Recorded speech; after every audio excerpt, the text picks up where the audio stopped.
The date is October 2nd, 2025. A chill, unlike any autumn morning before, sweeps across Britain. It isn't just the weather. It's the icy grip of fear. For weeks, the rhetoric from Moscow has grown ever more belligerent, a crescendo of threats, thinly veiled ultimatums. President Vladimir Putin is back against the wall from economic sanctions and geopolitical isolation, has made his final terrifying move. Reports flicker across screens, unconfirmed at first, then horribly verified. A British naval vessel in the Baltic Sea, HMS Diamond, has been struck, not by a rogue wave, but by a Russian hypersonic missile. The unthinkable has happened. A direct, overt act of war against a NATO member. This is how World War III begins. To understand the horror unfolding, you must first understand Vladimir Putin's arsenal.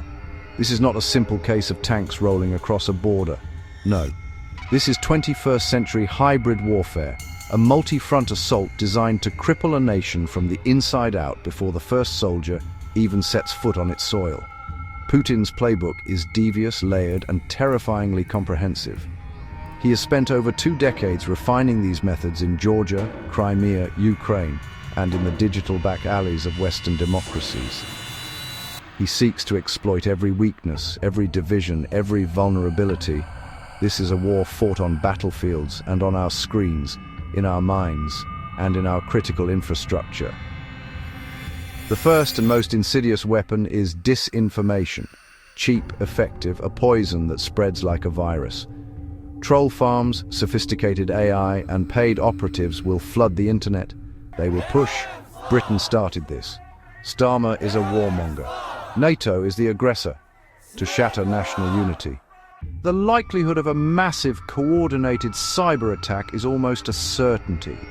In Putin's strategy, it is the logical first strike.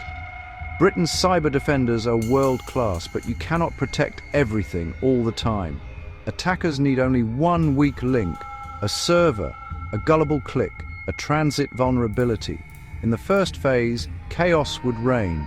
Payments collapse, supermarkets shutter, logistics freeze. The true danger lies in the second phase, a successful attack on the national grid. Hospitals go dark, ventilators fail, life support falls silent, water purification and sewage treatment fail, disease risks surge. Initially, deaths are indirect, lack of medicine, hypothermia, tragic accidents. A worst-case, prolonged nationwide outage could mean tens of thousands of excess deaths within weeks. Beyond damage, the psychological impact fractures trust in water, food, information, and government itself. A cyber Pearl Harbor would be the devastating opening act in a war for Britain's survival. Let's be clear, the sight of Russian T-14 Armata tanks rolling through Dover is a fantasy. A full-scale amphibious invasion is a logistical nightmare.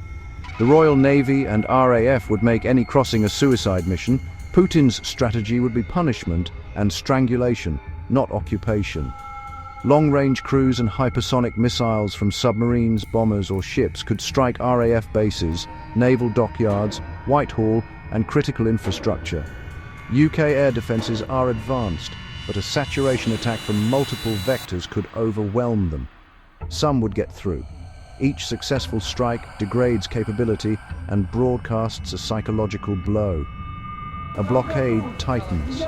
Russian submarines targeting container ships and LNG tankers. Slow starvation of supplies. Food shortages in weeks. Fuel rationing, economic grind down, siege conditions. Missile warnings and distant plumes become a grim routine. Pressure mounts. The aim, make the pressure unbearable, push Britain to negotiate on Kremlin terms. While a direct invasion is unlikely, the prospect of a siege is very real. This is the conversation no one wants to have, the ultimate taboo, the use of nuclear weapons. Mutually assured destruction has kept the peace. A first strike means annihilation. But we face a leader who has repeatedly threatened their use and torn up the old rulebook, desperate enough or crazed enough to actually use them. An all-out strike on London would guarantee devastating retaliation, including Britain's own deterrent.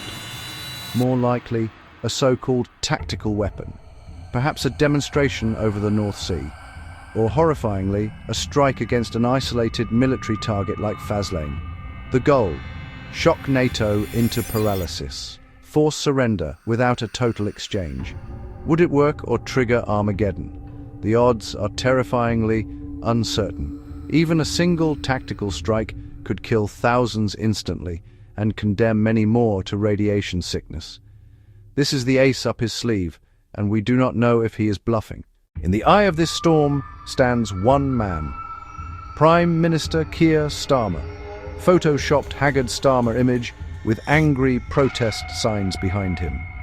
A brief rally around the flag sours, disinformation amplifies, domestic critics echo the lies. Why were we not prepared? Why was our military underfunded? Why did you provoke Putin? Protests erupt, raw, visceral rage and despair. They blame him for shortages, sirens, and the loved ones lost on HMS Diamond. The opposition fans the flames. Democracy strains to breaking. Russian narratives seed conspiracy. The government wanted this war. Lives sacrificed for geopolitics. Calls for resignation escalate to demands for arrest. A cry for retribution, treason, malfeasance, arresting a sitting prime minister in wartime, an unprecedented constitutional crisis. While pilots fight in the skies, the war for Britain's soul rages in the streets, exactly the internal collapse Moscow seeks. Projecting casualties is a grim, chilling exercise. Numbers vary with the methods Putin employs. Each path has its own horror. Best case, confined to the opening salvo, information ops, and minor cyber attacks. Direct casualties limited to sailors on first vessels, perhaps a few hundred.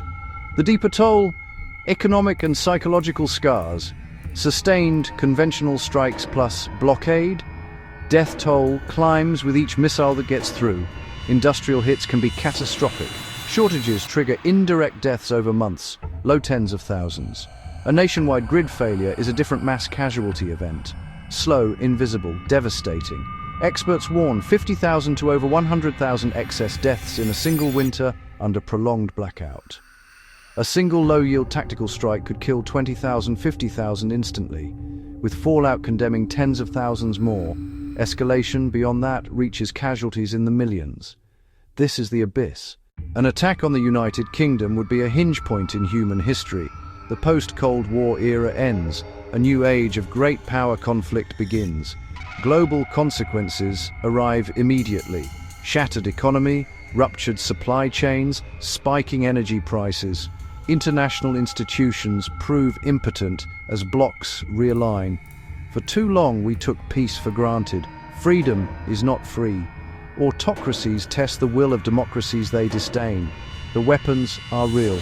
The rhetoric is real. The threat is real. We must be strong, prepared, united, deter aggression with unwavering resolve. Because if the unthinkable dawn comes and the first missile strikes, there is no going back. The reckoning will have begun, and the world will be changed forever.